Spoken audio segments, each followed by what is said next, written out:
नमस्कार, स्वागत है आपका। मैं हूं आपके साथ अंकित शर्मा। न्यूज़ हेडलाइंस का फेसबुक प्लेटफॉर्म देख रहे हैं आप, और आज हमारे साथ हैं डॉक्टर ... सेल्फी में दिख रहे हैं, फ्रेम में भी हैं। बहुत सारे लोग भी थे और काफ़ी सारी चर्चाएं भी हुई। डॉक्टर बलहारा जो हैं वो बहुत दूर से चलकर आए हैं और आज पहुंचे हैं फरीदाबाद। बेसिकली मैं जानना चाहता हूं कि उद्देश्य क्या रहा। आपने एक मोर्चे का नाम दिया, उस मोर्चे के बारे में भी बताएं, उसके बाद कुछ सवाल होंगे। जनता सरकार मोर्चा का गठन हुआ है आज, और उसकी जिला कार्यकारिणी का गठन हुआ बेसिकली, और करीब करीब 70 लोग हमारे पास यहाँ मौजूद रहे, जिन्होंने ये एक तरह से संकल्प लिया कि जिले में एक भी साथी को अकेला नहीं छोड़ा जाएगा। जो और साथी हैं उनको रूबरू करा दिया जाएगा जो आज पहुँच नहीं पाए। तो करीब करीब 200 लोग हम ये मान के चलते हैं कि जिला में अभी आ गए हैं तैयार होकर के, जो ये कहते हैं कि अब हम पूरे जिले के लेवल पे लोगों में जागरूकता लेकर के जाएंगे, लोगों को बताएंगे कि सरकारें क्या षड्यंत्र कर रही हैं और उनकी ज़िंदगी किस तरह से आने वाले वक्त में मुश्किलात में पड़ने वाली है। जो सर्वेलेंस स्टेट बनाने का योजना सरकार बना रही है, उससे भी बचाने के लिए, और जो नेशनल हेल्थ बिल है जो आने वाले वक्त में आपके साथ ज़बरदस्ती करने का अधिकार देता है सरकारों को, जैसे इस पे हम चर्चा कर लेंगे। लेकिन मेन मुद्दा ये था कि एक भी साथी को अकेला ना छोड़ा जाए, इस तरह की व्यवस्था बनाई जाए।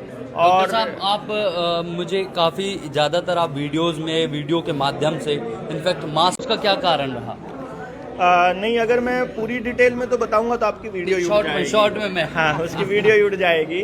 तो इसके अंदर एक तो आप ये जो वर्ड हैं, ये दोनों के दोनों, माँ वाला और वही वाला, ये हटा देना इसके अंदर एडिट करके, ठीक है। और दूसरी बात मैं बता दूं कि देखिए क्या होता है, कुछ एक मोरल एक पॉइंट्स होते हैं और एक कॉमन सेंस होती है। सरकार ने कहा कि आपको एक बीमारी होने वाली है।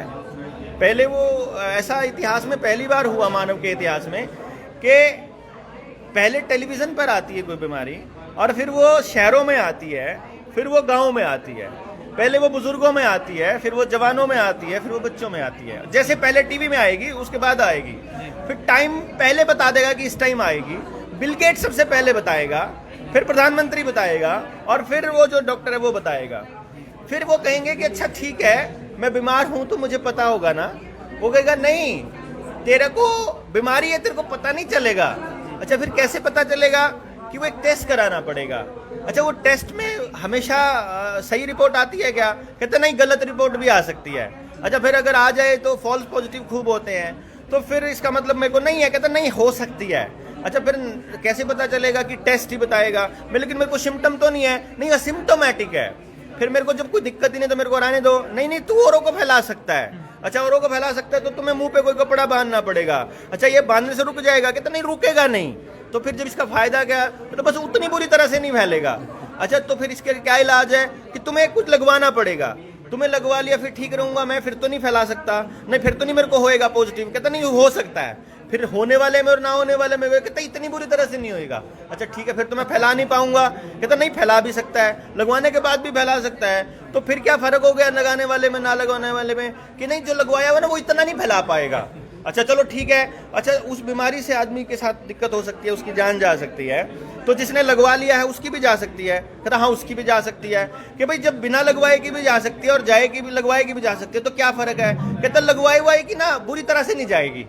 मतलब ये एक कॉमन सेंस को मारने की साजिश चल रही है। किसान आंदोलन में लाखों लोगों ने साबित किया बॉर्डर पे बैठ के कि बॉर्डर के इस तरफ सारे लोग एक ट्रॉली में बैठे हैं, मिल के खाना खा रहे हैं, हाथ मिला रहे हैं, एक दूसरे के कपड़े पहन रहे हैं, कोई सीन ही नहीं है वहाँ, कोई झगड़ा ही नहीं है, एक सिंगल मौत नहीं हुई वहाँ पे। ऐसा कैसे हो सकता है कि एक भी डेड बॉडी वहाँ उस एक तथाकथित सिस्टम से नहीं आई हो? और बॉर्डर के उस तरफ वो राक्षस जो इसका भाजपा का जो एजेंट है केजरीवाल, उसने 2000 का चालान कर रखा है उधर को, और वो वहाँ पे जो है ऑक्सीजन की कमी का ड्रामा चला रहा है, और वो वहाँ पे मतलब वहाँ पे ढेर लगा रखी है फुटपाथ के ऊपर। तो ये समझ में नहीं आता क्या लोगों को? डॉक्टर साहब, आपने जिनको एजेंट बताया, कभी आप उनके साथ एक बार मंच का संचालन किया था, ऐसा था? सच है ये? मैं अरविंद केजरीवाल का बहुत बड़ा फैन हुआ करता था जी, क्योंकि मैंने कभी किसी पॉलिटिकल पार्टी के साथ में नहीं गया। पहली बार अगर किसी पार्टी को सपोर्ट किया तो वो आम आदमी पार्टी थी। शिक्षा और रोजगार और हेल्थ के ऊपर बात करता था वो आदमी। मुझे भी बड़ा अच्छा लगता था कि मोहल्ला क्लिनिक बना दिए। अब जब इस न्यू वर्ल्ड ऑर्डर का गेम समझ में आया कि ये एक्चुअली मोहल्ला क्लिनिक नहीं है, ये घर घर तक वो उनके एजेंसी ले जाने के लिए, उनके केमिकल ले जाने के लिए, जो WHO के और जो उस रॉकफेलर फैमिली का जो ड्रग जो ये सिंडिकेट है, इस सिंडिकेट का वो केमिकल लोगों के शरीर में पहुंचाने के दफ्तर थे वो एक्चुअली वो मोहल्ला क्लिनिक नहीं थे। और स्कूलों का इस्तेमाल किया। जब मैं स्कूलों पे बात करी, मैंने कहा भाई स्कूलों का अभी तक स्कूलों का क्या इस्तेमाल हुआ है? इसका मतलब ये हुआ क्योंकि आने वाले वक्त में प्राइवेट स्कूल इनको बर्बाद करने थे। न्यू वर्ल्ड ऑर्डर के तहत प्राइवेट स्कूल बर्बाद होंगे क्यों? शिक्षा व्यवस्था ने तो ध्वस्त होना ही था। जो ये कर्ज व्यवस्था वाली है, जो बैंक व्यवस्था है, और जो शिक्षा व्यवस्था है नंबरों वाली, जो कंपटीशन वाली, इसका कोलैप्स होना कंपलसरी है। तो उस दिन लोग सरकारी स्कूल ढूंढेंगे, तो सरकारी स्कूल ढूंढने के लिए एक मोहरा तैयार करना था। तो उसी न्यू वर्ल्ड ऑर्डर ने, उसी लोगों ने केजरीवाल को स्कूल्स बनाने के लिए जो ये शुरुआत किया कि तुम ये चीजें बना करके अब पब्लिक के अंदर जा सकते हो, क्योंकि वो पूरा साइकोलॉजिकल एनालिसिस करते हैं भाई साहब। वो देखते हैं कि लोग किन किन चीजों से दुखी होने वाले हैं, वो देखते हैं कि समाज किस तरफ जा रहा है, समाज क्या मांगेगा, उसके लिए वो अपना आदमी पहले से तैयार करते हैं। तो वो मैं जब देखता हूं अन्ना आंदोलन की फंडिंग कहां से आई, जो रमन मैग्सेसे पुरस्कार है उसकी फोर्ड फाउंडेशन करती है उसकी फंडिंग। फोर्ड फाउंडेशन इस न्यू वर्ल्ड ऑर्डर का बहुत बड़ा हिस्सा रही है। अन्ना आंदोलन को भी उसी ने फंड किया, RSS ने और रॉकफेलर फाउंडेशन ने तो फंड किया था, और सारे के सारे मीडिया चैनल्स का खेल वहीं से आ रहा है। तो समझ में आया, उसके बाद थोड़ी ना मैं चिपका रह सकता हूँ। मुझे बहुत से लोगों ने कहा आम आदमी पार्टी में, यार तेरी इतनी अच्छी पोजीशन है, तुझे अरविंद जी पर्सनली जानते हैं, तेरे को सिसोदिया साहब बिठाते हैं साथ में बैठ। मैंने कहा भाई देखो बात सुनो, आप क्या ले लोगे, हम लोग क्या ले लेंगे? मान लो मारना बोलते हैं, वो पानी मार के क्या कर लेंगे हम लोग? एक पद मिलेगा ना, एक टिकट मिलेगी ना, एक सिर्फ सत्ता में जाएंगे ना। अरे इंसानियत करके उसका सत्यानाश करके लानत है ऐसे आदमी के ऊपर जो वहां बैठा रहता था। ये 2000 का चलान मजबूरी में करना पड़ रहा है, हम लोग जान देंगे उसके लिए, लेकिन वो आदमी भी दलाल बना हुआ है उन कंपनियों का। जिस तरह से नरेंद्र मोदी बना, राहुल गांधी अपनी मुंह के होकर वो सिंबल ऑफ स्लेवरी लगा के आता है पब्लिक को दिखाने के लिए। भाई साहब नहीं बर्दाश्त करेंगे हम लोग ये। उसमें भी आप रहे उस वक्त, केजरीवाल और अन्ना हजारे एक साथ मंच संचालित करते थे, आप थे वहां पे। रामदेव ने भी एक आंदोलन किया, परिवर्तन की बात कर रहे हैं, तो कैसे इसमें परिवर्तन आएगा और क्या कुछ चीजें होंगी? का आंदोलन था, दोनों ही आंदोलनों के अंदर लोगों को यह लगता था कि सिर्फ इन चोरों को भगा दो। कांग्रेस अभी फिर से जब भाजपा ने इतनी मतलब ऐसा दम घोट दिया है, गले तक पैर रख के नहीं लेके जाना आपने, मतलब हमारा ये एजेंडा नहीं रहेगा कि हमने किसी को भगाना है, हमारा ये भी एजेंडा नहीं रहेगा कि हमने किसी को लाना है।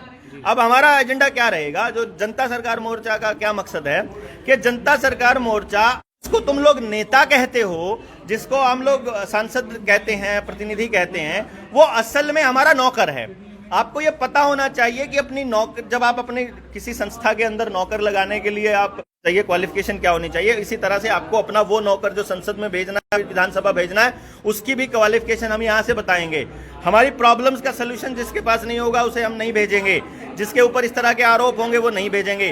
जो बाल गंगाधर तिलक का जो सबसे मूल नारा था, स्वराज्य मेरा जन्मसिद्ध अधिकार है, जिसका नाम लेकर के आम आदमी पार्टी सत्ता में आई थी, और अब लोकपाल मेरा इन द सेंस हम सबका। मैं कहीं ना कहीं ये कहूं कि राजीव दीक्षित जी के जो विचार थे वो जनता सरकार मोर्चा आगे फॉलो करने वाली है।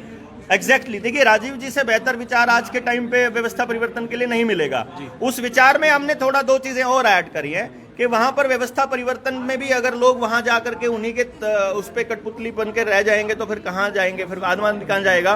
तो आम आदमी को हम लोग बेसिकली अपने चुने हुए प्रतिनिधि को नीचे बुलाने का अधिकार, राइट टू रिकॉल, अगर मान लो मैं अपनी वोट को मुझे वापसी का अधिकार चाहिए मुझे, कि मैंने तेरे को वोट दिया था और तुझे वहां बिठाया था, अब मुझे ये वोट वापस चाहिए। एक रजिस्टर बनाएंगे हम लोग कि वापसी जिसको चाहिए, जो विधायक काम नहीं कर रहा है तो वापस चाहिए, तो उसको उसी दिन सदस्यता रद्द हो जाए जिस दिन 50% से ज्यादा लोग उसको रिजेक्ट कर दें। तो राइट टू रिकॉल हमारे पास होना चाहिए। इस तरह से स्वराज के लिए हमारा तंत्र कोशिश आप कर रहे हैं। सरकारों का विरोध करना हमारा मकसद नहीं है, हमारा मकसद है निर्माण करना। उसमें व्यक्ति निर्माण भी है, उसमें समाज निर्माण भी है। और निर्माण की प्रक्रिया क्योंकि स्लो प्रोसेस है, एक ऐसी प्रोसेस नहीं है कि आपने ऐसे चुटकी बजाई है, आपने कोई आंदोलन किया और हो गया। तो हमें वो व्यक्ति निकालने पड़ेंगे जो स्पेशलिस्ट हैं, जो समाज के लिए सोचते हैं, जिनके अंदर मानवता के लिए दर्द है, जो वाकई में समाज के लिए कुछ करना चाहते हैं, और फिर उनको उन लोगों से मिलवाएंगे जो अपने अपने एरियाज में लगे हुए हैं। बस अपना तो रोल इतना सा है ना, मेरे इस चेहरे का रोल इतना सा है कि इसको लोग पहचानने लग गए हैं और लोग सुनने लग गए हैं, बस इतना सा रोल है इसमें। आप ये देवेंद्र बल्हारा का इससे बड़ा रोल नहीं होएगा जनता सरकार मोर्चा में। आप ये मान सकते हो कि जनता सरकार मोर्चा का प्रेस प्रवक्ता बना दिया इन लोगों ने, तो वो बन के अपन काम कर रहे हैं। डॉक्टर साहब, एक और सवाल, मैं आखिरी सवाल ये कहूंगा, और मुझे थोड़ा सा ये भी बताइए कि राजीव दीक्षित जी की मौत का कारण आज तक किसी को पता नहीं चला। क्या लगता है कि कभी बल्हारा के साथ ऐसी स्थिति आ सकती है, या उनको ऐसा थ्रेट लोग दे सकते हैं? क्या कभी हो सकता है ऐसा, आप मानते हैं? जिस दिन देवेंद्र बल्हारा या कोई भी राजीव दीक्षित या लाल बहादुर शास्त्री जिस दिन भी व्यवस्था के लिए खतरा बन गया, उसी दिन उसका वही हश्र होना है जो रॉबर्ट एफ कैनेडी का हुआ था, जॉन एफ कैनेडी का हुआ था। वो तो राष्ट्रपति रहते हुए नहीं बच पाए, लाल बहादुर शास्त्री प्रधानमंत्री रहते हुए नहीं बच पाए, तो हम किस खेत की मूली है भाई? हमारा कोई सीन नहीं है। हम व्यवस्था के लिए खतरा बन जाएंगे अगर अकेला आदमी खतरा बन जाएगा, पर हमने अगर हजारों हजार देवेंद्र बल्हारा खड़े कर दिए, हजारों हजार राजीव दीक्षित खड़ी कर दिए, किस किस को मारेंगे फिर ये? तो इसलिए अपने बचने का एक ही रास्ता है कि बहुत सारी कॉपीज तैयार कर दो, अपन बचे रह जाएंगे। वो वही आग वहां लगा दो तो हमारे वाले को, अब मान लो तिल्ली जो है वो मोमबत्ती जला के बुझ जाए, क्या फर्क पड़ता है? मोमबत्ती आगे और मोमबत्तियां जला लेगी। तो अपना मकसद है और राजीव दीक्षित राजीव दीक्षित को तो कहाँ, और देवेंद्र बल्हारा जैसे लोग खड़े करना, और सुशील भाई जैसे लोग खड़े करना, सुनील शर्मा जो जैविक खेती पे काम कर रहा है उसके जैसे लोग खड़े करना, कि जो इसी मुद्दे पर लगातार काम कर रहे हैं और समाज के लिए कुछ ना कुछ देने का काम कर रहे हैं। तो यही हमारा मकसद रहेगा। देखिए, मैं भी अपने दर्शकों को बताना चाहूंगा कि डॉक्टर बल्हारा से मिलने से पहले काफी सारे सवाल मेरे जहन में थे, जो अभी मैं शायद पूछ ही चुका हूँ ऑलमोस्ट, और मुझे ऐसा लग रहा है कि जनता सरकार मोर्चा अपनी एक स्थिति किस तरह कायम करेगी वो तो आने वाली चीज़ें बताएंगी। लेकिन अभी के लिए मेरी भी इनको जनता सरकार मोर्चा को ढेर सारी शुभकामनाएं, वो आगे अपना काम करें।